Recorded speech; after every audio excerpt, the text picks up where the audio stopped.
Je vais partir à Abidjan avec le nom. Ah, je trouve une dame qui s'appelle Madame Ejara. Elle est fantastique. On me parle d'elle un peu partout. Donc, on est très content de parler d'un sujet maintenant qui est important, qui est la digitalisation. Et même Willy aurait dû être là parce qu'il a une expérience dans ce sens, mais il a réservé son temps pour parler d'éducation financière. Et notre modérateur est là. Je voudrais rappeler Jean-Amel Siaken, j'ai bien prononcé, de Mazar. Merci de le recevoir à nouveau. Et je pense qu'on aura l'un des panels les plus bouillants de toute cette journée parce qu'on parle de digitalisation. Voilà. Je vais demander également à l'équipe de ramener les micros. Je suppose que vous avez récupéré pour les charger. Et je vais vous changer les batteries. Ah oui, vous êtes là, d'accord.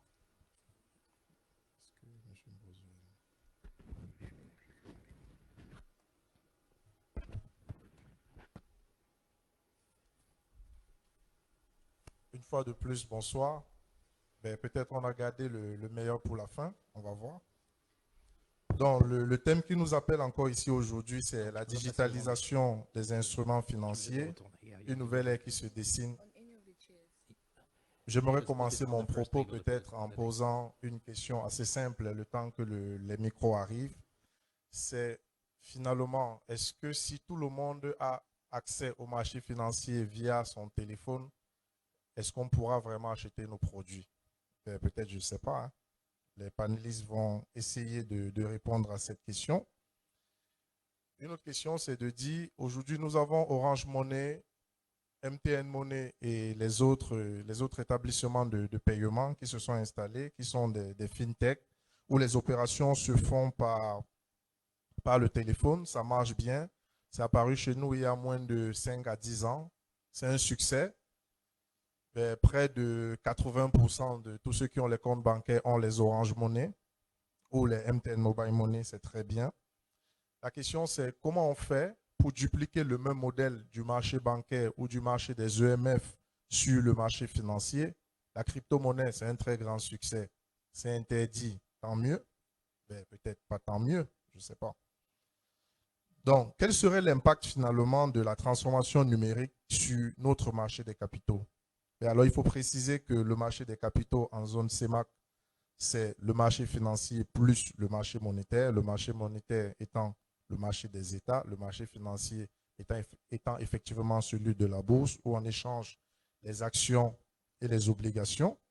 Peut-être comme le micro est là, j'invite déjà Madame Chatué Diop. Vous allez l'ovationner. Je ne vais pas dire Madame Edjara en tout cas. Donc, Madame va s'installer. Elle va d'abord dans ce panel nous parler un peu de son expérience personnelle, de son expérience Edjara, sans faire de publicité bien sûr. Donc après elle, je vais appeler NS. Donc NS est directeur général de Attijari Wafa Security Central Africa. Il va essayer de nous montrer comment aujourd'hui une société de bourse peut présenter les différents produits. Je vous prie de l'ovationner.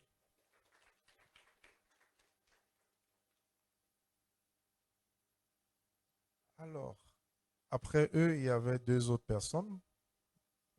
Je ne sais pas si Brice est là. Je l'ai vu en journée.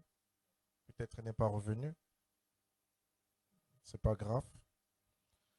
Euh, Monsieur Mbonzo aussi, le directeur général du JIMAC. Je ne l'ai pas vu.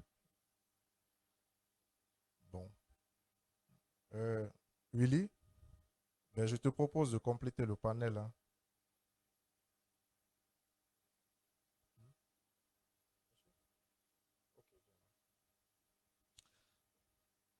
Bon, Willy, c'est pas, on n'improvise pas, hein, mais tu as terminé par la digitalisation. Peut-être on continue le débat. Tu n'as même pas pris de questions. Ben, on va l'ovationner un peu quand même, hein. Donc, une fois notre panel vraiment rempli, j'aimerais quand même commencer la première question par Madame Chatué Diop, hein. Toute la journée, on parle de Edjara, Edjara, Edjara. On ne va pas faire la publicité, mais je veux quand même savoir Edjara finalement. C'est quoi Edjara?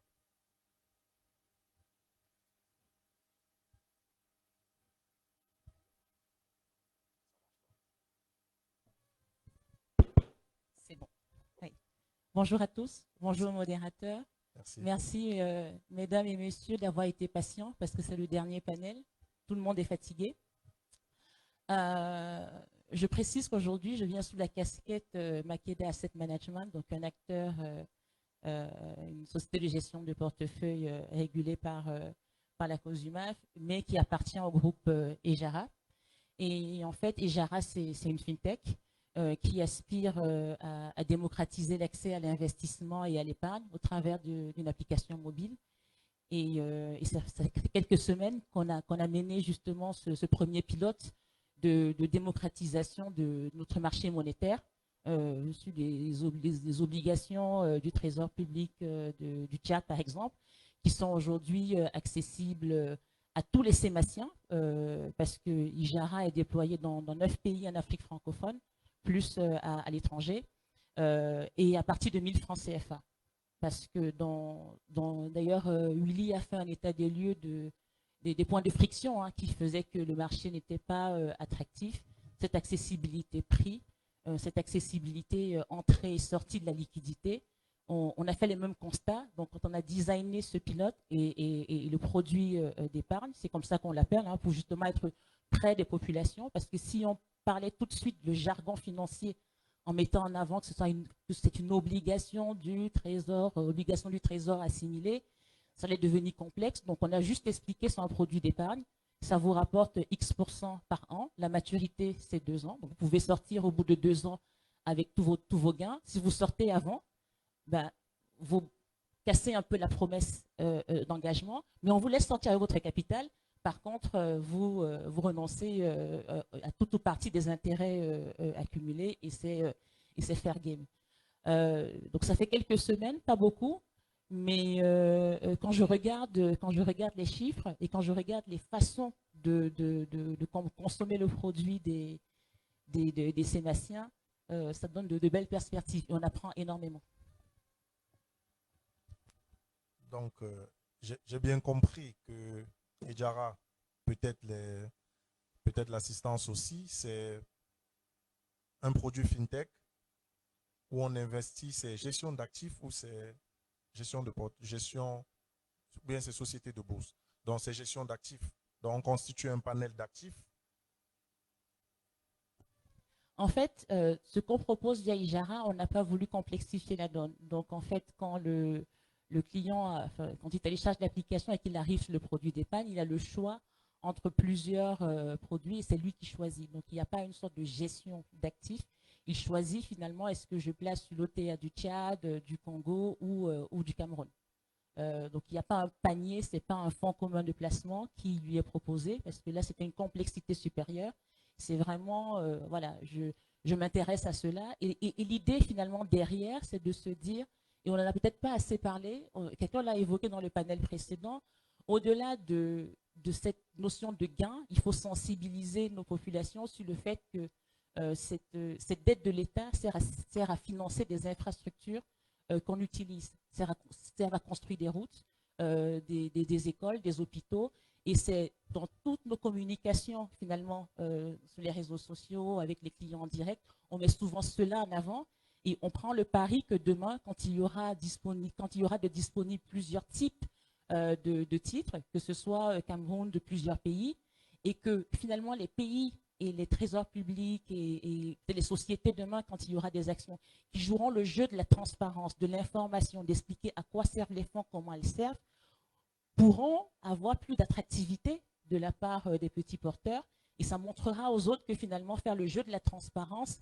et renoncer aux petits gains qu'on aurait en prenant les à côté cachés, ça obère du potentiel de gains immense qu'on peut avoir de par l'afflux d'une base d'investisseurs nouveaux et très appétents sur ce type de produit. Ok, donc là, c'est très bien compris. Mais j'ai envie de demander à Willy peut-être, c'est de savoir, Willy, si on faisait le rapprochement entre Ejara et la crypto-monnaie au niveau de la digitalisation, Ejara, c'est sur, bon, c'est pas sur la blockchain, mais c'est sur le smartphone.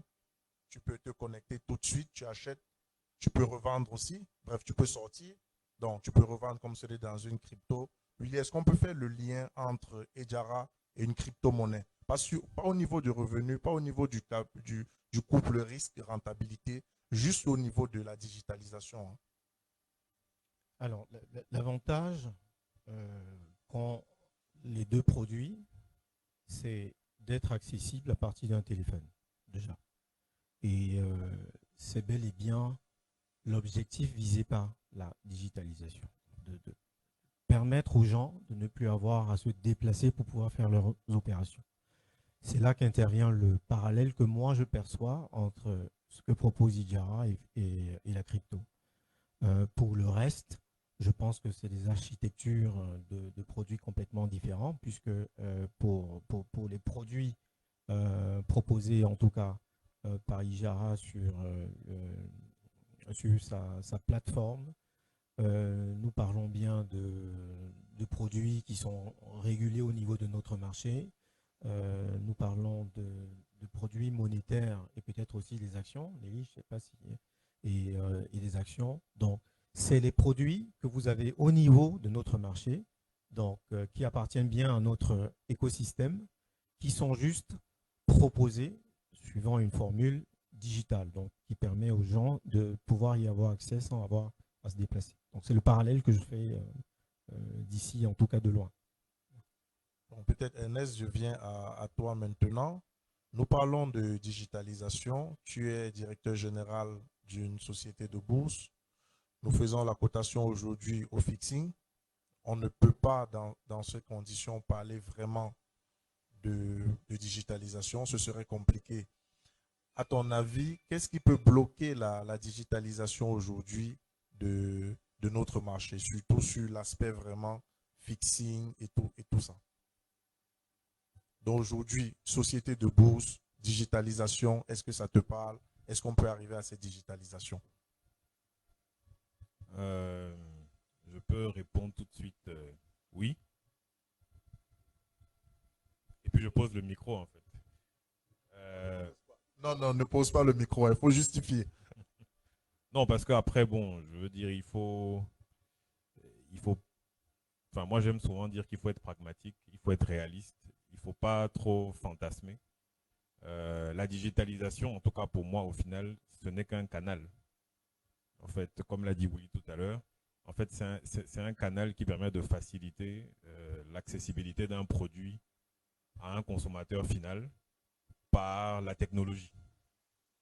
Donc, oui, il faut parler de digitalisation, mais digitaliser dans notre environnement aujourd'hui, en réalité, pour faire quoi? Parce que moi, je suis, comme tu l'as dit, directeur général d'une société de bourse. Il y a des semaines qui passent, je n'ai aucun ordre de client à traiter. Donc, en réalité, aujourd'hui, est-ce que le problème tient au fait que notre marché n'est pas digitalisé? Je ne sais pas, je pose juste la question. On en parlait, je pense, un peu hier en off. Je disais que moi, j'ai travaillé en banque et que j'ai vu le mouvement de digitalisation s'accélérer pour deux raisons. La première raison, c'était les volumes à traiter. Il y a encore 10 ans, on recevait les virements en papier dans les banques. Et donc, les volumes devenaient si importants que les banques se sont dit on ne peut pas recruter des gens à l'infini pour traiter ce type de transactions. Mais il y avait aussi des notions de sécurité. Parce que moi, en tout cas, j'ai vu des cas d'imitation de signature, parce que le coursier sait comment le DG signe. Il vient avec un ordre de virement à la banque où il a vraiment, il a imité la signature de son patron. Il a mis comme destinataire un compte qui est peut-être le compte d'un de ses amis. Et des fois, c'est passé. Après, il y a des procédures, par exemple, de confirmation qui veulent que, lorsqu'on reçoit un virement au-delà d'un certain montant, on appelle.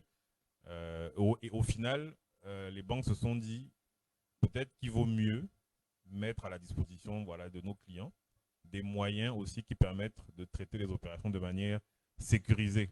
Lorsqu'un directeur général doit, par exemple, signer un ordre de virement depuis son bureau, il est en tout cas en théorie, le seul à connaître le mot de passe de son ordinateur, le seul à connaître le mot de passe pour accéder à la plateforme qui permet de traiter l'opération, ainsi de suite, ainsi de suite. On est quand même plus ou moins sûr que ce qu'il a validé, en fait, ça a été fait par lui-même et il sait effectivement ce qu'il validait. Donc, aujourd'hui, nous sommes sur un marché où, comme Ouli le disait tout à l'heure, j'ai presque envie de dire qu'il n'y a pas de marché. Même si je suis un acteur de marché, aujourd'hui, le marché, il est tellement embryonnaire que oui, je pense, il faut digitaliser pour augmenter au moins, en tout cas, comment dire ça, la diffusion déjà de l'information dans le public, mais en réalité, s'il faut regarder les choses de manière froide, pour l'instant, ce n'est pas, selon moi, un besoin absolu pour garantir le développement de notre marché. Aujourd'hui, en fait, ce qu'il faut, c'est du papier. Il faut qu'il y ait du papier, il faut qu'il y ait des entreprises qui soient cotées. Ça ne sert à rien d'avoir... Aujourd'hui, si je vends à mes clients une application qui leur permet d'acheter des titres en bourse, ils vont passer un ordre et l'ordre restera 3 mois, 4 mois, 5 mois, sans que derrière, en fait, il y ait la contrepartie en face pour qu'il soit dénoué. Donc, en fait, à quoi ça servirait? Mais attention, je ne suis pas en train de dire que c'est inutile. Je suis juste en train de dire qu'il faut resituer le contexte. On dit oui, qu'est-ce qui bloque, qu'est-ce qui pourra empêcher que notre marché se digitalise, etc. En fait, aujourd'hui, rien. Rien n'empêche que le marché se digitalise. Si on voit que voilà, dans les banques, il y a déjà des solutions pour traiter, la technologie, elle est là. Il y a le mobile money, etc. etc. Mais est-ce qu'aujourd'hui, la digitalisation est ce qui empêche le marché de se développer? C'est la question que je laisse ouverte, en fait. Voilà. Oui, Nelly. En fait, j'aime bien, on a déjà partagé un panel avec Ernest et il est toujours très pragmatique. Et c'est pour ça que je suis contente d'avoir le pilote qu'on mène avec Jara pour donner quelques chiffres. J'espère que je ne trahis pas de NDA de mes investisseurs, mais si je regarde la dernière semaine écoulée, en moyenne, j'ai au minimum 50 transactions entrantes ou sortantes, d'achat ou de vente, de particuliers. Voilà. Donc, se dire qu'on va attendre que les volumes arrivent pour digitaliser, c'est une approche. Moi, je pense qu'il faut tenter de mettre dans les mains de tout un chacun et des personnes qui n'ont jamais été exposées à ce type de produit et de voir ce qui se passe. Willy a fait le parallèle avec le Bitcoin. Quand on va dans les universités, nous sommes bluffés par la connaissance de ces jeunes et par finalement les frictions qu'ils doivent contourner, parce que pour pouvoir aller les acheter sur des plateformes étrangères alors qu'ils n'ont pas forcément de carte bancaire et tout, ils ont des astuces incroyables. Donc, qu'est-ce qui se passerait si en local, on peut proposer des choses sur nos marchés en packageant de manière beaucoup plus attractive pour qu'ils puissent se familiariser. En tout cas, les chiffres sont là et les datas sont têtus, les données sont têtues. La semaine dernière, si je regarde toute la semaine, 50 transactions entrantes ou sortantes. Oui, Stéphane, vas-y.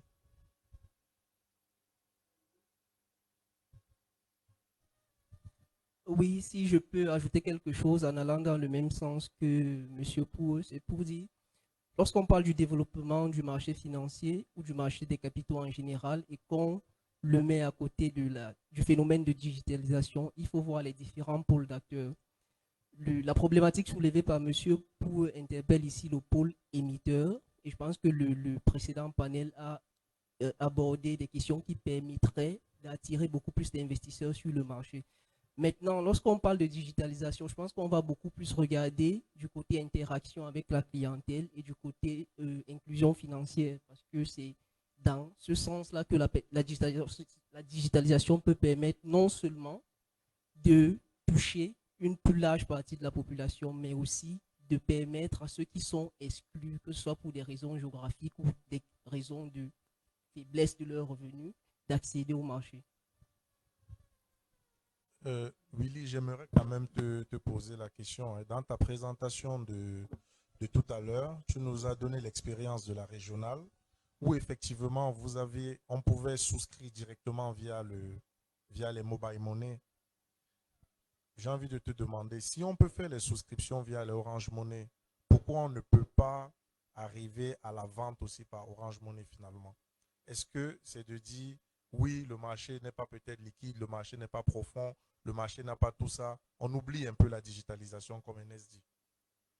Est-ce qu'aujourd'hui, il faut travailler la profondeur du marché avant d'aller vers la digitalisation, ou alors la digitalisation peut nous aider à développer ce marché? Parce que dans digitalisation, parce que dans digitalisation, au-delà de tout quand même, je vois la publicité, parce que quand j'ai mon Android là et que je me log dessus, et que le fait de voir même que Edjara fait ça et ça, je fais implicitement la promotion du marché. Et que je commence à parler autour de moi, la maman qui est au marché et tout, elle a déjà une connaissance de ce marché. C'est aussi ça, la digitalisation. Est-ce qu'aujourd'hui, l'expérience de la régionale, Willy, et ensuite, qu'est-ce que tu penses? Alors, bon, déjà, ce qu'il faut indiquer, c'est que de mon point de vue, je ne vois pas la digitalisation comme une option. Je la vois comme une nécessité pour la simple raison que nous, en tant que société de bourse indépendante, nous ne sommes pas adossés à un réseau bancaire. Ce qui veut dire que si vous êtes amené à être acteur dans une opération d'intermédiation qui met en exergue des milliers de personnes, puisque c'est des appels publics à l'épargne, il vous faut nécessairement pouvoir avoir les guichets pour adresser les problématiques de vos clients. Sauf si vous êtes sur un créneau corporate. Mais si vous voulez vraiment avoir aux clients le public, c'est-à-dire que toute personne qui serait intéressée par l'opération pourrait passer par vous, comment vous réglez la problématique du nombre? Parce que c'est de là que vient le problème. Si je suis... alors, je prenais tout à l'heure l'exemple de mon fantasme de voir par exemple Total venir à la bourse. Si je suis intermédiaire et qu'il y a des centaines de milliers de personnes qui arrivent et que je dois en capter quelques milliers qui viennent pour souscrire via mon guichet, mais quel guichet? Ils viendraient où? Je ne peux pas, moi j'ai un bureau qui ne doit pas faire 80 mètres carrés, donc je ne peux pas les accueillir. Je ne peux pas accueillir toutes ces personnes. Donc, je me dois de pouvoir communiquer sur une plateforme qui leur permette de faire cette opération via moi, mais depuis là où ils sont. Et éviter raisonnablement de me faire envahir par des milliers de personnes que j'aurais du mal à servir. Donc, il faut bien le comprendre, le problème vient de là. Quand vous êtes un intermédiaire indépendant non adossé à un réseau, même quand vous êtes adossé à un réseau, ça peut être très difficile pour un type d'opération en particulier de pouvoir servir tout le monde. Et là, la digitalisation prend tout son sens parce que c'est elle qui va permettre de régler ce problème parce que vous n'avez pas à accueillir des gens chez vous, bon, excepté des cas où les gens ont peut-être un problème particulier, mais bon. Donc, vous réglez ce problème de toucher les gens, mais et surtout de toucher les gens les plus loin possible. C'est aussi ceux qui sont au Canada, c'est pas seulement celui qui est à Doukoula ou non, à l'extrême nord du Cameroun. C'est ceux qui sont en France, ceux qui sont intéressés par l'opération. Donc aujourd'hui, je ne comprends pas que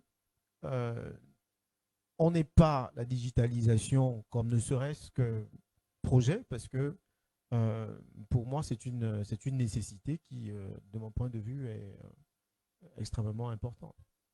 D'accord.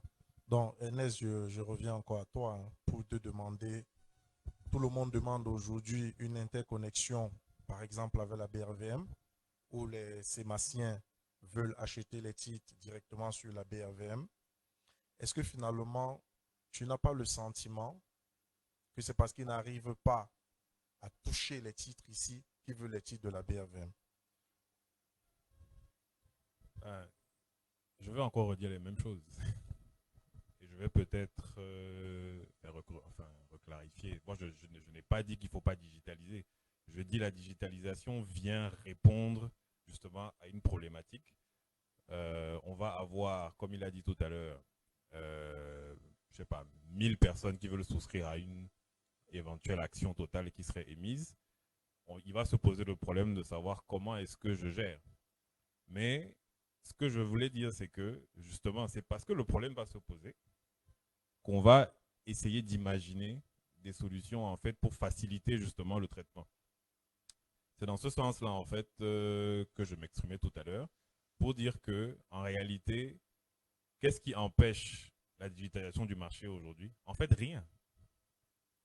Rien. La technologie est là. On a vu sur des opérations comme la régionale, les souscriptions se sont faites par Mobile Money. Aujourd'hui, il y a des plateformes comme ce que Makeda propose. La technologie, elle est là, ça existe. Mais maintenant, il faut qu'il y ait justement, entre guillemets, des problèmes qu'on va résoudre via ça. Et aujourd'hui, je disais, peut-être qu'on n'en a pas assez, justement. Mais en réalité, rien ne bloque. Ça me permet d'enchaîner justement sur la question. Est-ce que c'est parce que les gens n'arrivent pas à toucher les titres ici? Moi, je dirais de ma perception, en réalité, non. On ne peut pas toucher ce qu'il n'y a pas.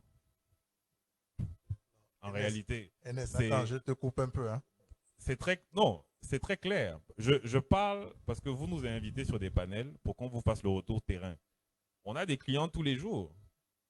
C'est pas, je n'invente pas. Il y a des titres, hein, mais aujourd'hui, par exemple, sur le mois, vous avez quasiment une cinquantaine de sociétés cotées. Donc, un client va venir vous voir et va venir vous dire, moi, je veux par exemple investir, j'aime le secteur de la téléphonie mobile. Il n'y a pas de société de téléphonie mobile cotée sur notre place. Donc, qu'est-ce que vous lui dites?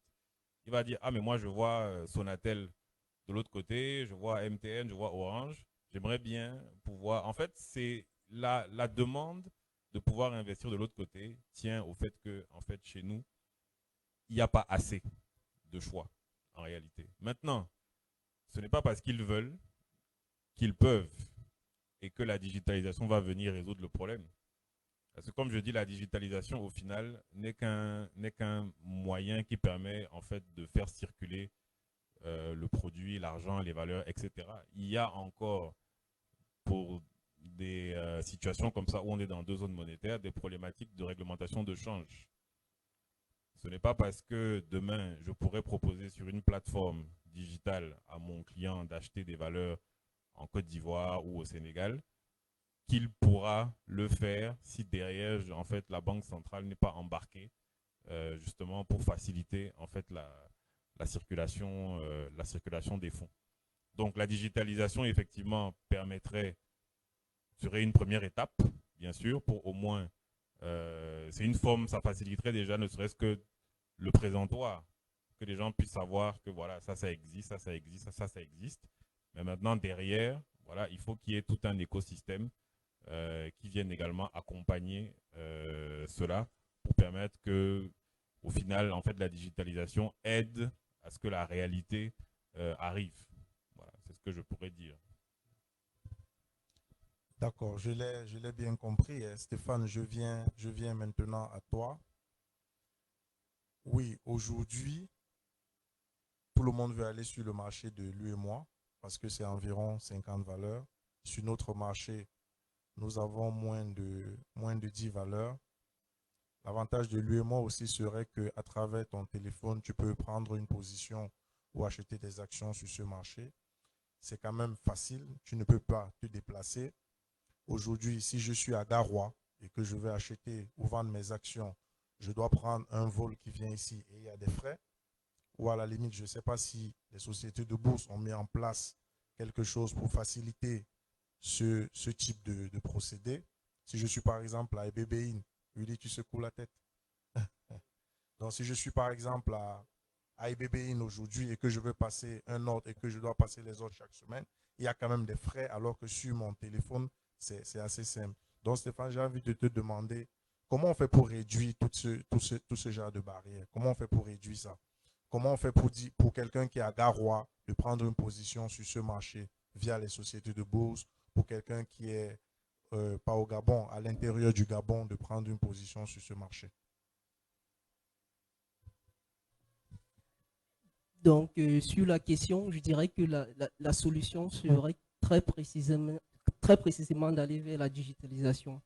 Parce que comme on le disait tout à l'heure, l'un des avantages, c'est que la digitalisation permet de lever les contraintes géographiques et de temps également. Ça veut dire qu'en temps réel, de façon instantanée, on peut non seulement avoir accès à l'information, mais également, il existe aujourd'hui des outils, des technologies. Je pense que Pérennis Software également et d'autres logiciels offrent des canaux digitaux pour les clients à travers lesquels ils peuvent accéder au marché et effectuer des opérations. C'est vrai que sur notre marché, ce n'est pas encore très effectif, mais je pense que pousser dans ce sens permettra de lever justement ces contraintes qui ont trait à la distance géographique.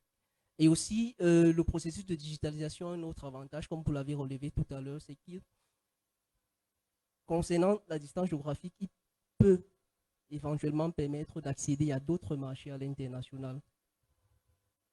Et dans ce cas, le problème qui se poserait serait justement de régler les questions liées aux transactions financières internationales, notamment avec la réglementation de change. Donc, je dirais globalement, pour adresser ces questions, il faudrait considérer l'écosystème de façon entière. Je pense que monsieur Pou relève une question très pertinente lorsqu'on parle de digitalisation, parce qu'il faut comprendre qu'un marché, c'est une rencontre entre une offre et une demande. Et l'offre en question, dans le cas du marché des capitaux, c'est une offre de titres. Ici, la digitalisation ne va pas permettre d'avoir un impact significatif sur le côté offre de titres, parce qu'il y a d'autres efforts à mener, intéresser les émetteurs à venir sur le marché, mettre en place un cadre incitatif et des réformes, et peut-être fluidifier ou alors permettre la célérité de l'introduction en bourse des sociétés publiques qui vont constituer des rôles modèles pour attirer d'autres sociétés privées. Ça, c'est du côté de l'offre des titres. Maintenant, du côté de la demande de ces titres-là, effectivement, la digitalisation peut jouer un rôle important parce qu'elle permet de toucher cette cible-là où elle se trouve à travers la diffusion de l'information, mais également en leur permettant d'accéder au marché et d'y passer des opérations. Alors Nelly, maintenant les frais de la digitalisation. Vous avez conçu un très bon modèle, hein. Je n'ai pas la prétention de le juger, mais aujourd'hui, on souscrit par Orange Money. On sait que les frais de sortie d'Orange Money, c'est environ 1,5 point. La rémunération sur notre marché, c'est dans la même proportion, peut-être moins. Les frais de retrait ou les frais de sortie. Non, notre marché a une très belle rémunération. Enfin, aujourd'hui, nous avons des titres cotés sur le marché monétaire sur des horizons de 2-3 ans qui rémunèrent entre 4 et 6% donc, par an. Donc, sur 2 ans, vous faites le calcul, même si vous payez 1% ou 1,5% de frais d'entrée, ce n'est pas énorme. Et ensuite, en frais de retrait, en tout cas aujourd'hui, nous, via Ijara, il n'y a pas de frais de retrait, c'est zéro. Voilà, on a réussi à négocier des accords avec des partenaires. Mais depuis tout à l'heure, on discute de digitalisation. J'ai l'impression qu'on parle de numérisation. Et moi, je fais vraiment la différence parce que la numérisation, c'est le fait de... C'est ce qu'Ernest disait. Bon, j'ai le virement que je fais sur le papier et je le transforme, je représente cette feuille-là en ligne et voilà. Sauf que c'est une première étape de la digitalisation qui a été testée sous d'autres cieux et qui ne donne pas, en tout cas, les promesses de volume ou d'attractivité qu'on peut espérer. Où est-ce que je fais la différence? Quand on digitalise, il faut se mettre à la place du client, il faut se mettre à la place des points de friction qu'il a, il faut se mettre à la place du fait que remplir un formulaire papier et répondre à 20 questions d'un coup, c'est peut-être faisable, il va peut-être s'asseoir, prendre le temps. Sur une application mobile, déjà suivant le type de téléphone, suivant la capacité de stockage du téléphone, suivant la connexion Internet, tous ces paramètres-là sont à prendre en compte. Donc même quand on parle de digitalisation, comme tout à l'heure, il y a des accompagnements ou des politiques de digitalisation qui dépassent le niveau du fintech ou d'une société de bourse, une société de gestion, qui doivent être prises en compte. Ça, c'est une première chose. Quand on parle de marché financier, il faut qu'on soit toujours sensible au KYC et ML, Know Your Customer, donc pour savoir qui est le client derrière, comment traquer les fraudes, comment prévenir les fraudes de blanchiment d'argent. Et ça, aujourd'hui, on n'est pas très aidé. Oui, effectivement, quand le client vient d'un wallet approvisionné, on peut partir du principe que les telcos ont déjà fait le travail. Mais aujourd'hui, si on a une base de données avec des numéros de carte d'identité ou autre, pourquoi on n'a pas accès à des API open banking faits par le gouvernement ou même par des banques? Voilà, c'est toutes ces réflexions-là, quand on parle de digitalisation de bout en bout, qu'il faut pouvoir mener et qu'il faut pouvoir mener avec tous les acteurs, pas seulement les fintech ou des acteurs qui vont coder des plateformes, parce qu'il y a quand même un risque systémique si demain on a des millions, demain on a 10 millions, 20 millions d'utilisateurs sur ces plateformes-là et on ne sait pas du tout comment ça se passe, qui est responsable de quoi, où sont les données, qui protègent les données de nos utilisateurs, si les transactions vont à l'étranger, est-ce que les données sont exposées à l'étranger? Enfin, il faut vraiment saisir ça aujourd'hui que la digitalisation commence à peine sur ce marché-là. C'est des problématiques que je soulève et qu'il faut qu'on adresse avant que tout le monde s'y mette à fond et qu'on se retrouve avec 50, 60 millions de Sémassiens en train de faire du trading via leur téléphone mobile. Bon, Willy, j'aimerais quand même te poser la question hein, avant de sortir. Aujourd'hui, nous avons les comptes titres et nous avons les comptes espèces. Les comptes espèces, je l'ai bien compris, c'est chez les banquiers. Est-ce qu'il n'est pas possible chez nous aujourd'hui pour les sociétés de bourse d'ouvrir aussi les comptes d'espèces, un peu comme les comptes bancaires?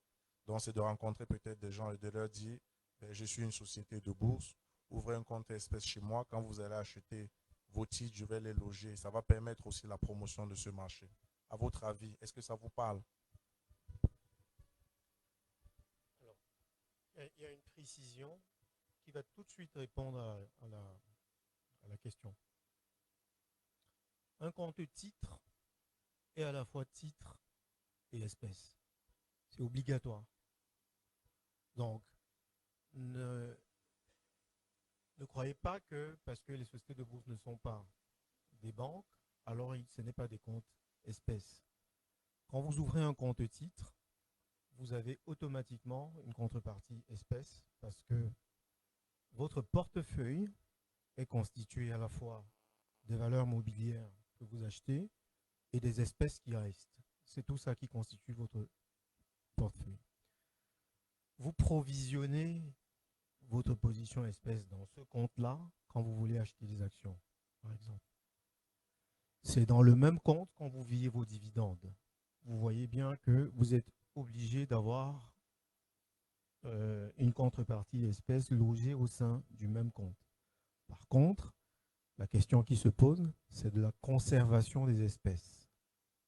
Parce que il y a un risque forcément extrêmement important qui serait de conserver les actifs liquides, et là je parle des positions espèces, au sein de la société de bourse.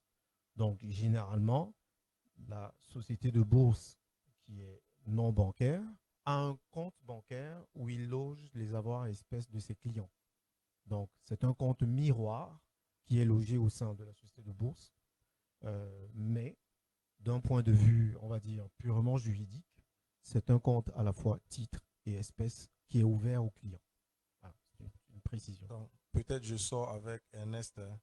Ernest, je veux savoir un peu, à ton avis, hein, finalement, qu'est-ce que le digital peut nous apporter en termes de développement sur ce marché? Alors, comme l'a dit Willy tout à l'heure, le digital aujourd'hui n'est même pas, en fait, ce n'est même pas une option. Hein.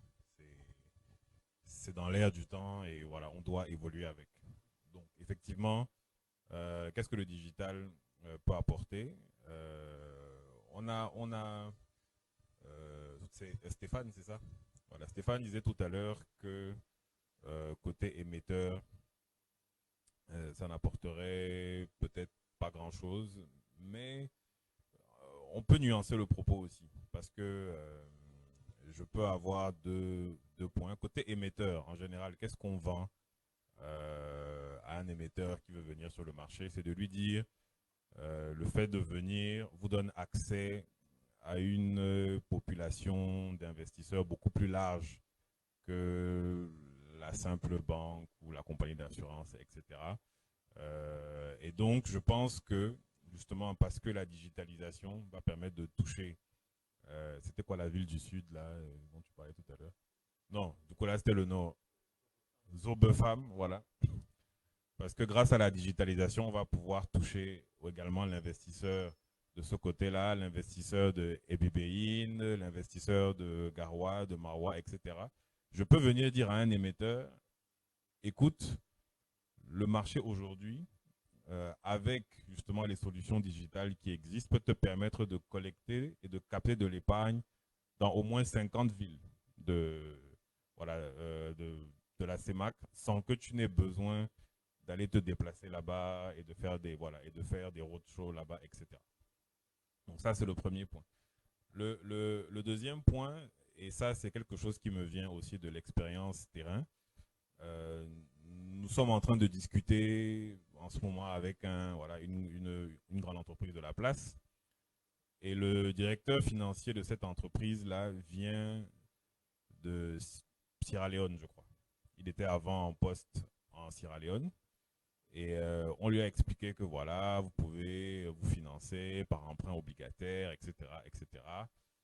Et lui, il avait en tête l'expérience qu'il avait en Sierra Leone où justement les outils ne sont pas digitalisés. Il disait, ah non, moi j'ai vécu ça en Sierra Leone, il fallait que les porteurs de titres se présentaient à nos caisses avec leurs coupons papier, qu'on ait une caisse spéciale pour payer les gens, etc. Administrativement, c'est hyper lourd. Moi, j'ai pas envie de gérer ça. Et donc, on lui a expliqué que ici, ce n'est pas le cas. Tout est dématérialisé. Il n'y a personne qui va venir au guichet de la boîte avec un papier disant, bon, c'est le jour de la tombée de coupon, je veux mon argent, etc. Non. Aujourd'hui, on est sur du tout dématérialisé. Tout ce que vous aurez à faire, c'est virer l'argent le moment venu au niveau de la banque de règlement du dépositaire central et voilà, lui, il va se charger de faire la répartition.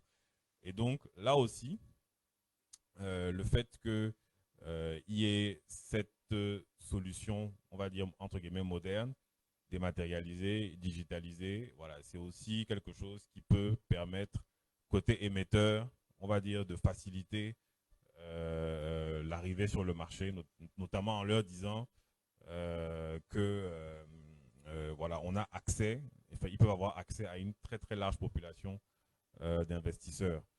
Sans compter même aussi l'aspect un peu marketing hein, qui est lié aussi au fait de faire une opération par le marché financier. Demain, si vous avez, je sais pas moi, 1000, 2000, 3000, 10 000, 1 million d'investisseurs qui ont souscrit à votre titre obligataire ou de capital, ben, moi je dis souvent aux gens, c'est 1 million de clients, de nouveaux clients potentiels hein, que vous pouvez avoir. Parce que quelqu'un, moi je dis n'importe quoi, hein, demain, c'est un exemple, je sais pas, Dangote, Cameroun, vient se faire coter à la bourse des valeurs mobilières. Je suis actionnaire, j'ai souscrit par Mobile Money machin. Je commence mon chantier, vous croyez que je vais acheter le ciment où? Je ne vais pas acheter le ciment ailleurs, je vais acheter le ciment chez celui pour qui j'ai souscrit, où j'ai apporté ma contribution financière pour son développement. Donc, c'est aussi un argument qu'on peut mettre en avant côté émetteur en disant, voilà, on est sur un marché aujourd'hui qui fonctionne de manière digitalisée. Vous avez la possibilité à la fois de toucher une population d'investisseurs très large qui demain pourront être des clients aussi, voilà, qui pourront acheter vos produits. Maintenant, côté investisseur, bon, je pense qu'on l'a déjà dit. Aujourd'hui, ça permet voilà, de communiquer beaucoup plus facilement. Je discutais tout à l'heure avec quelqu'un justement de l'APE SCGRE. Et la personne me disait, ah, moi, j'ai rien vu, mais j'ai vu sur LinkedIn quand même. Voilà, c'est sur LinkedIn que j'ai vu que voilà, il y a un réassureur gabonais, donc bon, ça m'intéresse. Est-ce que tu peux m'envoyer le flight? C'était ici, hein, tout à l'heure, ce matin.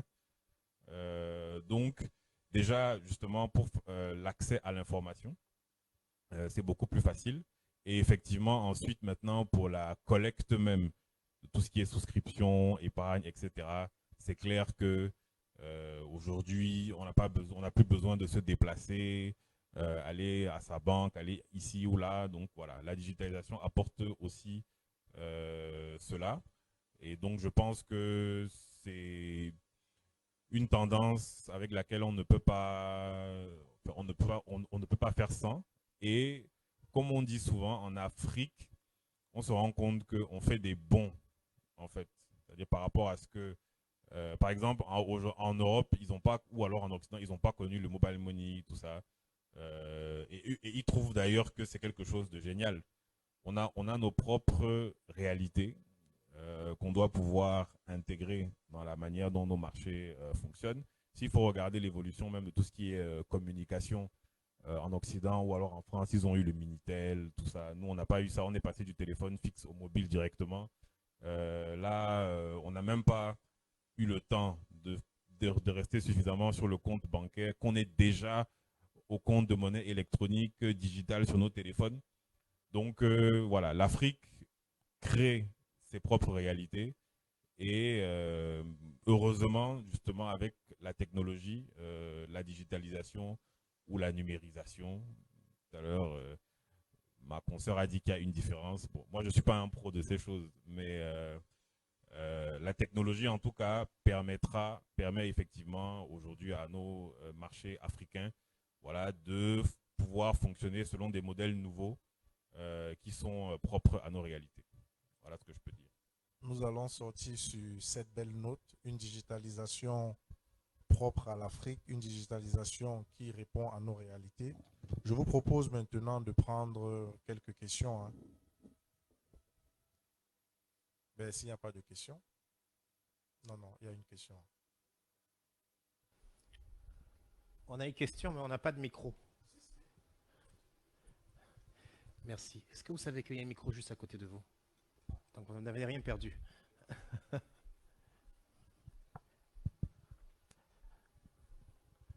Une main là-bas, une dame là-bas.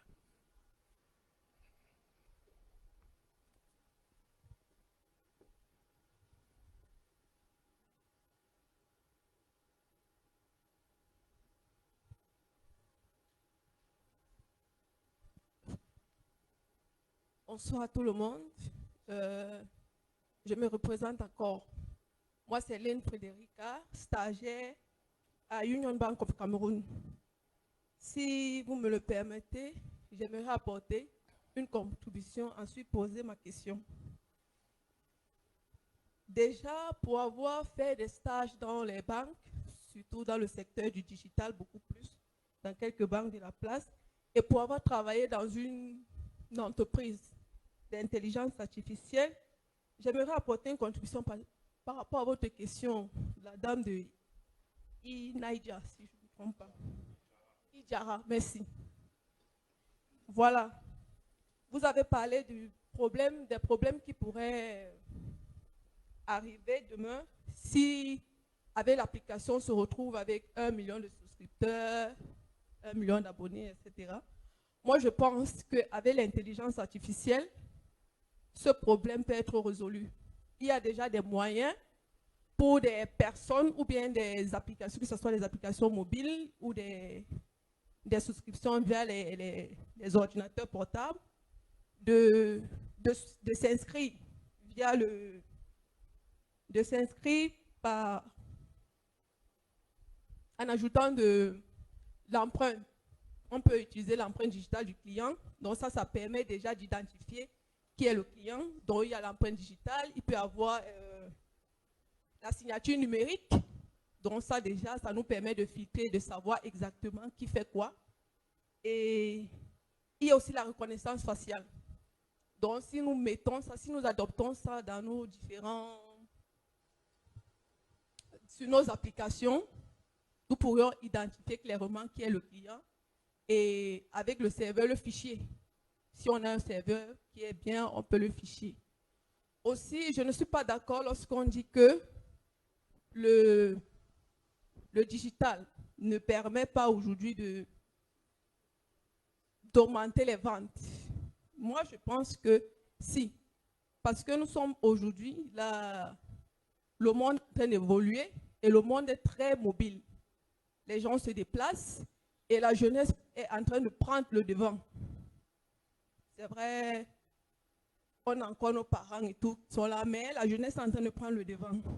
Et je pense qu'avec ça, avec la digitalisation, c'est les jeunes qui seront amenés à mieux comprendre le marché de la bourse par rapport à nos parents qui sont là. Et comme les jeunes sont très mobiles et très occupés, ils n'auront pas toujours le temps de venir s'asseoir dans une banque, écouter. C'est pas très évident. Donc, avec ça, si on digitalise nos offres ou bien les quelques personnes qui sont là, ça va inciter beaucoup de gens à s'inscrire. Et plus il y a de la demande, plus il y aura de l'offre. Parce que derrière ça, on pourra vendre les souscriptions à des potentielles entreprises qui auront besoin de financement. Aussi, j'ai une question pour vous, madame. Par rapport à votre application, j'aimerais savoir, plus tôt dans la journée, le directeur de la BVMAC nous a dit qu'il n'était pas possible pour des individus lambda de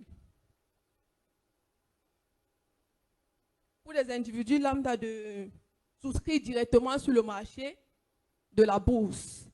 Mais quand j'ai écouté votre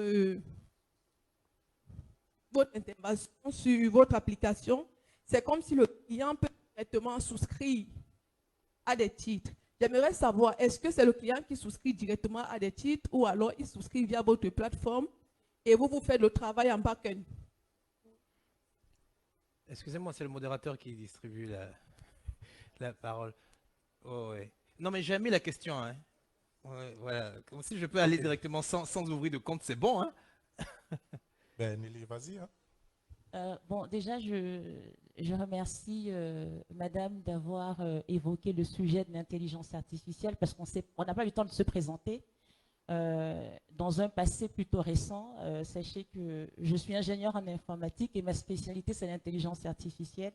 Et dans Ijara, on l'utilise déjà. Et j'ai eu la chance en 2019, 2018, 2020 d'être nommé parmi les 100 experts mondiaux sur ce sujet-là. D'ailleurs, j'ai publié plusieurs articles à ce propos. Donc,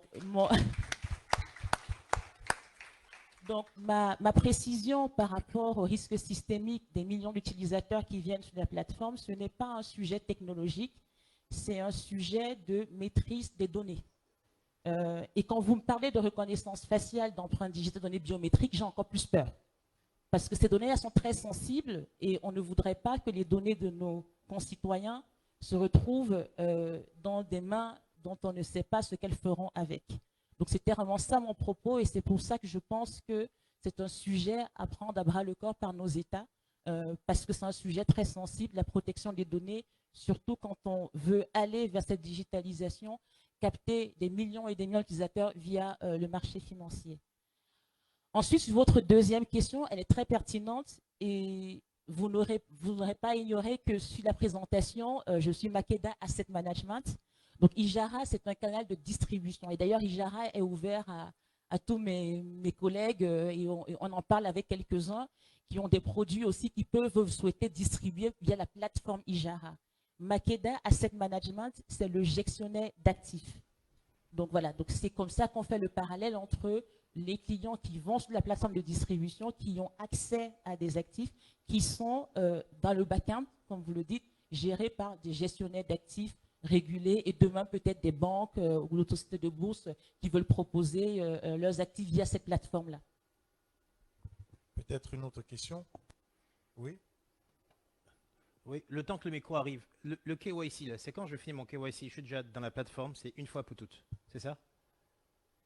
En fait, il y a plusieurs niveaux de KYC. Hein. Le KYC basique, c'est qu'on a votre numéro de téléphone, votre email, donc on sait un minima qu'au moins l'opérateur telco vous connaît. Donc, on vous donne une limite de transactions journalières, hebdomadaires et mensuelles.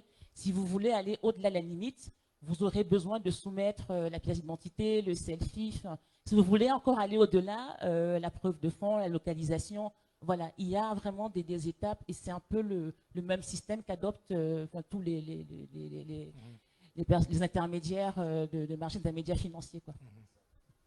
Oui, Oui, moi monsieur. c'est Brice Tachimo. Je vais être assez bref, comme il n'y a plus beaucoup de temps. Je veux savoir où sont stockées les données de CNI, par exemple des Camerounais, des passeports, des cartes Visa, Mastercard. Voilà, donc je pose la question, je n'attends pas forcément la réponse. Deuxièmement, Vous aurez la réponse. Hein. d'accord. Elle a posé une question vers la fin quand elle chutait,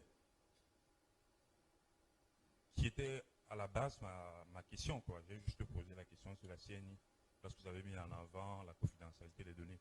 Donc je veux savoir, est-ce qu'il est possible justement d'avoir ce type de plateforme où les gens vont passer des ordres et on va les redirectionner justement à la bourse?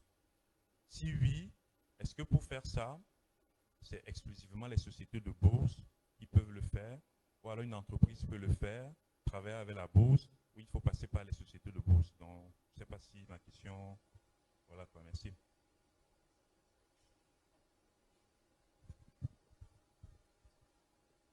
Bon, sur la première partie, nous avons des serveurs locaux. Nous avons aussi des serveurs encryptés. Donc, on encrypte à la fois l'envoi des photos de CNI de l'utilisateur vers nos serveurs, mais on encrypte aussi l'enregistrement. Donc, et ça, on le fait à la fois sur des serveurs locaux et sur une plateforme cloud comme AWS. Et c'est d'où je posais la question justement de comment on protège. Est-ce que pour le législateur camerounais ou gabonais, est-ce que c'est suffisant? En Europe, on a décidé que c'était suffisant, mais il faut qu'on en soit conscient. Il faut qu'on sache où sont stockées nos données. Donc aujourd'hui, il y a une duplication, et parce que c'est vraiment un principe de base. Hein. Si je veux assurer la continuité du service et la disponibilité 24 heures sur 7, 24 heures sur 24, 7 jours sur 7, vu les infrastructures qu'on a, je suis obligé d'avoir cette dualité de stockage sur un cloud, mes données encryptées, que ce soit à la fois en termes de flux ou en termes de stockage en lui-même, et une duplication sur serveur local. Par rapport à voilà, je vais laisser Ernest répondre. Oui, alors, effectivement, l'activité d'intermédiation boursière relève du monopole des sociétés de bourse. C'est une disposition réglementaire. Si vous voulez acheter ou vendre un titre, vous êtes obligé, de par la loi, de passer par un intermédiaire. Alors, c'est pas pour vous punir, hein, mais bon, c'est aussi, on va dire, pour des raisons de facilitation. Je veux dire, si tout le monde, un matin, se retrouve à la BVMA, 15 000, 20 000 personnes, c'est impossible de traiter. Donc, le régulateur a voulu qu'il y ait des intermédiaires spécialisés, qui sont des professionnels, qui sont aussi capables de vous conseiller sur les produits que vous souhaitez acheter ou vendre, que ces intermédiaires-là fassent l'objet d'un agrément. Donc, et comme on parle aussi de métiers d'argent, en général, lorsqu'on est sur des métiers d'argent, c'est extrêmement sensible. Donc, on estime qu'il faut que les personnes en fait, qui soient habilitées à traiter vos opérations soient des personnes qui disposent de moyens suffisamment sécurisés pour assurer la fiabilité des traitements, mais aussi la sécurité de votre argent, en fait. Donc, c'est la raison pour laquelle il y a des intermédiaires qui sont agréés, qui passent par tout un processus. Hein, je veux dire, on ne se lève pas un matin pour dire qu'on est société de bourse. Il y a un dossier qu'on dépose à la COSUMAF. La COSUMAF demande même à agréer les dirigeants. C'est-à-dire que moi, à titre personnel, j'ai envoyé mon dossier avec, y compris mon extrait de casier judiciaire, tout ce que vous voulez. Et la COSUMAF a dit, OK, ce monsieur-là, on l'habilite à diriger une société de bourse. Tout ça, c'est effectivement pour s'assurer que c'est des professionnels qui vont traiter voilà, vos ordres. Maintenant, pour ce qui est de la plateforme, comme je disais, au final, ce n'est qu'un canal. Donc, la société de bourse gardera la responsabilité. Elle est libre de proposer à ses clients, parce que l'une des activités en fait de la société de bourse, c'est quoi? C'est la réception d'ordres. Maintenant, comment est-ce que je reçois les ordres? Je peux les recevoir par email, je peux les recevoir, le client peut venir physiquement à nos bureaux déposer son ordre. Je peux mettre effectivement en place une plateforme digitale pour que les clients voilà, nous transmettent leurs ordres. Tout ça, au final, c'est possible. Ça n'existe peut-être pas encore partout, c'est pas encore vulgarisé, mais je crois savoir qu'en UEMOA maintenant, la fourniture de services de bourse en ligne est une obligation pour les sociétés de bourse. Le régulateur maintenant l'impose. Donc je pense que c'est des choses qui vont arriver ici, où nous demain, en fait, on sera obligé de proposer à nos clients de pouvoir recevoir leurs ordres voilà, et traiter leurs opérations par des plateformes digitales. Pour l'instant, ce n'est pas obligatoire. Ceux qui décident de le faire, c'est vraiment parce que voilà, ils veulent offrir une expérience utilisateur à leurs clients qui soit la plus optimale possible. Mais voilà, pour l'instant, ce n'est pas une obligation. Mais c'est possible. Maintenant, quant à dire qu'une société peut se lever un matin et aller travailler avec la BVMAC, non. Il faut aller voir la COSUMAF, demander l'agrément, remplir les conditions pour pouvoir, voilà, demain, être capable de recevoir des ordres de la clientèle via une plateforme quelconque. Peut-être on clôture ce débat, vraiment la dernière question. Hein. Oui, M. Guémenon, vraiment la dernière question.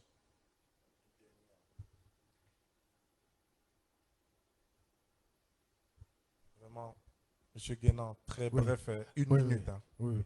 Ah, j'ai une question pour madame, mais qui peut s'adresser à l'ensemble des professionnels. En fait, quelle est la relation qu'il y a entre Ijara et l'opérateur de mobile money sur lequel vous appuyez pour vos plateformes? La question est étendue aux autres parce qu'on parle de digitalisation. J'ai bien suivi M. Pouy, j'ai suivi Willy. Les sociétés de bourse, effectivement, peuvent s'appuyer sur la digitalisation pour faciliter le service. Sauf que la digitalisation, en l'état actuel, vous allez recourir aux fournisseurs de communication électronique, entre guillemets, les telcos, qui, à un moment donné, peuvent refuser de vous fournir ces services. En mémoire, juste un rappel, il y a eu des contentieux il y a 5-6 ans. Une minute. Hein. Oui, il y a eu des contentieux il y a 5-6 ans sur la question du transfert d'argent. Parce qu'à l'époque, le transfert d'argent est une activité purement postale, le service financier postal. Une fois que les mobile money sont entrés dans la danse, ça a changé de donne. Il y a eu des contentieux entre les opérateurs et tous ces opérateurs qui faisaient du transfert manuel ont fermé au profit du mobile money. Aujourd'hui, on parle de digitalisation, arrêt de bourse, professionnels tous les professionnels, mais qui s'appuient sur les fournisseurs de communication internet qui sont en train de devenir des établissements de paiement, qui eux-mêmes peuvent développer des applications et attirer leur propre clientèle. Il est bien vrai, c'est deux agréments différents. Agrément, c'est-à-dire le paiement n'a rien à voir avec agrément sur le plan boursier, mais il y a un blocage sérieux, c'est-à-dire qu'ils ne sont pas obligés. MTN Mobile Money n'est pas obligé de dealer avec vous. Vous allez pouvoir avoir un agrément de société de bourse, mais ils ne sont pas obligés en fait pour la technologie. Donc, je ne sais pas quelle est la relation qu'il y a entre Ijara et les opérateurs Mobile Money à partir desquels vous fournissez vos prestations de services. Et la relation Orange Money en et fait, Ijara. la relation Orange Money et Carrefour, enfin, je sais pas, je ne comprends pas le sens de la question parce que les opérateurs de telco veulent faire du business. Donc aujourd'hui, c'est la même relation qui est entre quand vous allez à Carrefour faire vos courses, vous payez en mobile money ou vous payez avec vos cartes Visa. Quelle est la relation qui est entre Visa et vous? Après, sur le deuxième pan, je vois où vous voulez venir. Au cas où elle devient un établissement de paiement et qu'elle décide d'aller sur ces segments-là, qu'est-ce qui empêchera aussi certains d'entre nous d'aller sur leur segment? Enfin, voilà, c'est pas, pour moi, c'est pas quelque chose qui me stresse, qui m'empêche de dormir. Je pense que le marché est large. Il faut penser en termes de gâteau qu'on a grandi et pas en termes d'un petit gâteau dont on veut s'approprier le plus gros pourcentage. Et c'est vrai que c'est un biais cognitif qu'on a sur le marché local. Je n'ai pas encore rencontré ce biais en discutant avec les opérateurs de telco. Peut-être qu'ils me montreront leur griffe plus tard, mais so far, so good. Donc, pour clôturer le... Oui.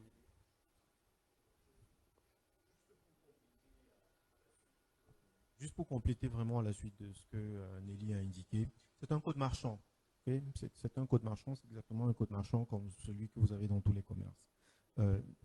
Par contre, ce qu'il faut indexer, c'est les coûts. Parce qu'on en a parlé, mais on n'en a pas suffisamment parlé. C'est les coûts. L'acteur digital, le client digital, le souscripteur digital, il y a des coûts qu'il supporte. Parce que ce ne sera pas à la société de bourse de supporter, en plus d'une commission qu'elle supporte déjà à la BVMAC, sur chaque transaction qu'elle fait avec ses clients, de supporter en plus les coûts liés au fait d'utiliser Orange Money, parce qu'il y a des frais, comme vous le savez. Donc ces frais-là, quand le client effectue sa transaction, il faut bien que quelqu'un supporte ces frais. Donc au final, le client digital, je vais l'appeler comme ça lui coûte beaucoup plus cher que celui qui fait une transaction normale qui est non digitale. En plus, et ça, c'est depuis que l'État camerounais a introduit une nouvelle taxe sur les transferts. Vous êtes tous au courant de ce... Eh bien, dites-vous qu'en plus, ça vient renchérir le coût de la transaction pour le souscripteur digital. Bon, la question est là. Ça va plus loin que ce que vous imaginez, parce qu'en réalité, quand je reçois, quand j'effectue une opération de souscription à un emprunt obligataire État du Cameroun, 6,25% net d'impôt, eh bien, quand je suis souscripteur digital, ce n'est pas net d'impôt. Parce qu'il n'y a pas une disposition dérogatoire dans cette loi pour les souscripteurs digitaux. Alors, c'est quand même quelque chose d'assez curieux que je prête l'argent à l'État et il me punit pour l'avoir fait. Donc, ça, c'est des choses qu'il faut adresser. Parce que le souscripteur digital, aujourd'hui, est pénalisé, alors même que nous avons utilisé la digitalisation pour l'inclusion financière, pour l'inclusion boursière et pour la démocratisation du marché. Ça, c'est des sujets qu'il faut... Donc, en plus de la fiscalité à revoir, il faut peut-être les coûts de sortie sur les opérations liées à la digitalisation. Et ce qu'on retient aussi de ce panel, c'est que notre marché a besoin de digitalisation, mais en plus, il faudrait une digitalisation qui soit propre à nos réalités. Donc, la digitalisation peut effectivement favoriser l'émergence de ce marché à condition effectivement d'être propre à nos marchés. Willy, vraiment merci. À la dernière minute, tu as été sollicité, tu as assuré. Comme toujours, Ernest, à travers la digitalisation, j'ai vu le deal sur le port autonome de Kribi. Félicitations. De Douala plutôt, ben, je n'ai pas bien lu. Hein. Nelly, à travers la digitalisation, je connais Edjara. Merci pour tout ce que tu fais. Stéphane, j'ai vu le deal sur l'état du Tchad.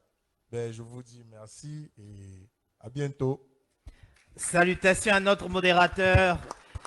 Alors, il s'est prêté au jeu 2 fois dans la journée. Merci pour tout. Alors, moi, je vais faire ma conclusion générale de la journée. Juste à savoir, les 50 opérations, c'est par semaine, c'est par jour? Par jour, et c'est sur le Cameroun seulement? Vous êtes dans 9 pays? C'est sur les 9 pays ou c'est sur le Cameroun?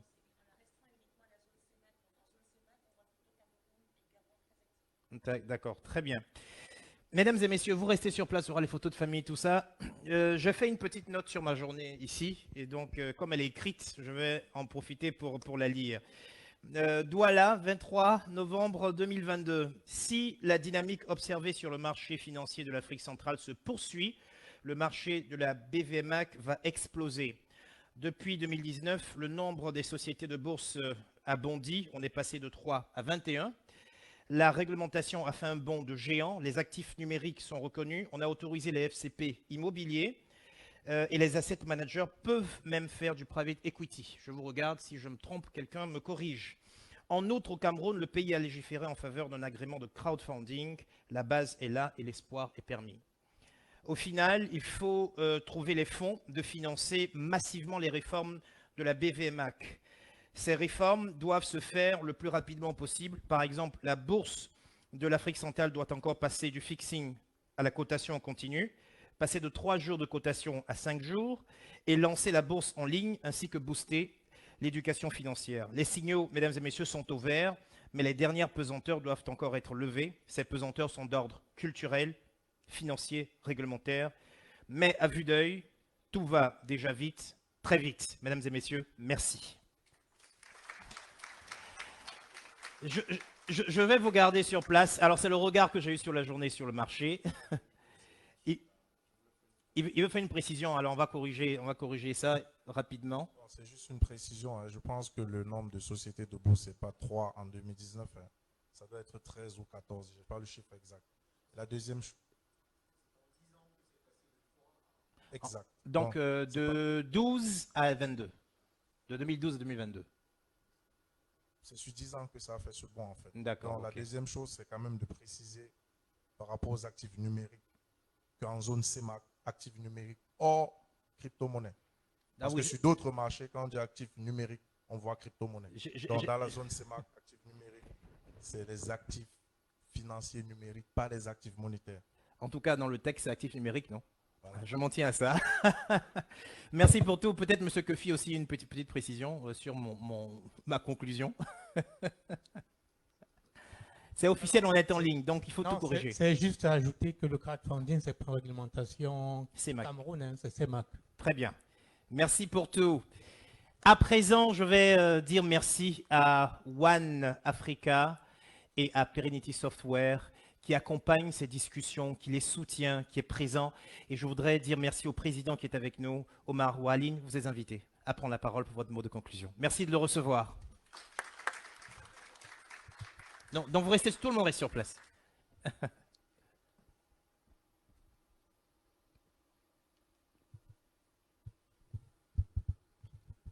En fait, je vais être bref. Je remercie tout le monde, tous les gens qui sont restés. C'était une journée, je pense, un peu fatigante, mais extrêmement riche. J'ai vu beaucoup d'échanges. Je ne vous cache pas que j'ai vu beaucoup de sujets très chauds et traités avec beaucoup de richesse et beaucoup d'apports. Donc, notre rendez-vous, il est donné pour le mois de mars au niveau sur Abidjan. Et on va essayer de ramener chez vous toute l'Afrique pour mars 2024. Merci beaucoup et bonne soirée. Omar Oualine, président de Perenity Software. Vous restez sur place. Je vais inviter le docteur Kofi à vous rejoindre pour cette première vague de photos avec les intervenants, bien sûr. Et juste après ça, je vais inviter tous les intervenants et les partenaires à monter sur le podium pour cette photo de famille.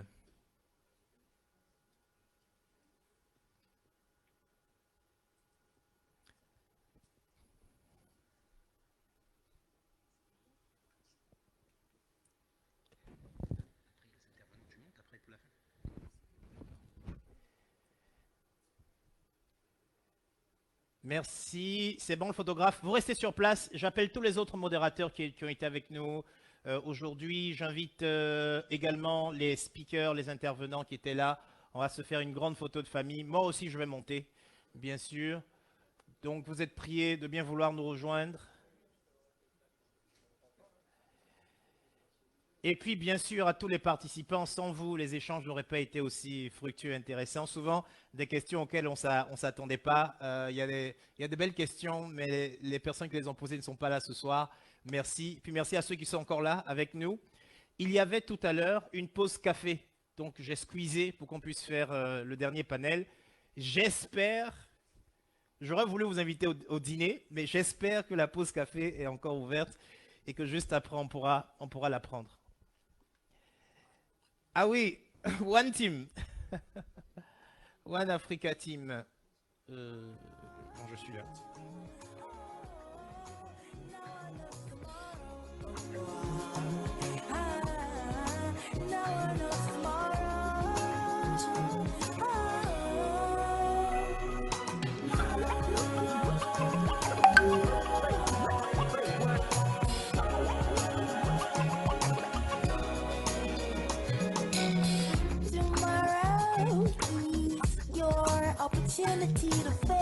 Merci infiniment.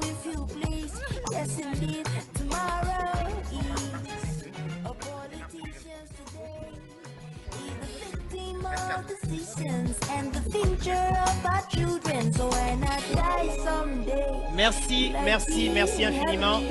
Et on va les tester la pause café à l'heure du dîner. Voilà. À bientôt. It's another contribution to the earth, the trees, the grass. As tomorrow slowly passes, no one knows, no one.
Comment, quel que soit votre champ d'activité,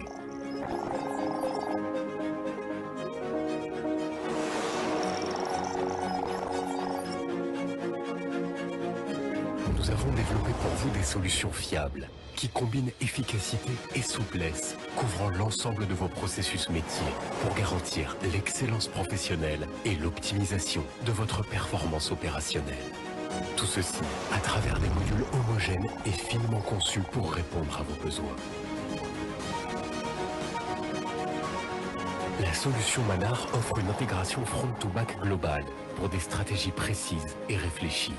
Modulaire, ouverte, évolutive et fortement paramétrable, la suite Manar permet également une flexibilité hors norme, garantissant une adaptation sur mesure aux besoins de nos clients.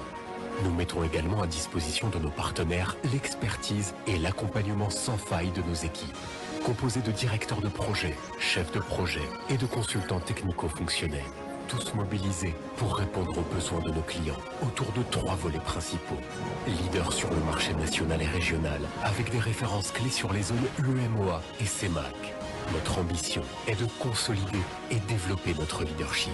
Fiers de nos années d'expertise, du chemin parcouru et des challenges relevés avec succès.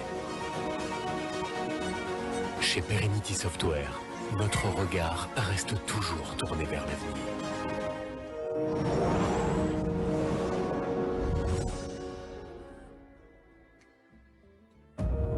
Le monde d'aujourd'hui bouge à grande vitesse.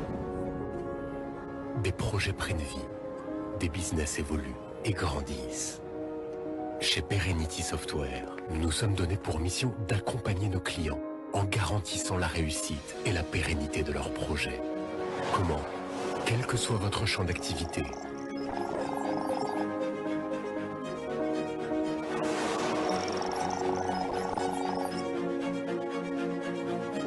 nous avons développé pour vous des solutions fiables qui combinent efficacité et souplesse, couvrant l'ensemble de vos processus métiers pour garantir l'excellence professionnelle et l'optimisation de votre performance opérationnelle.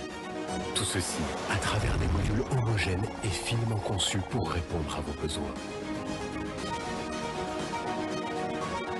La solution Manar offre une intégration front-to-back globale pour des stratégies précises et réfléchies.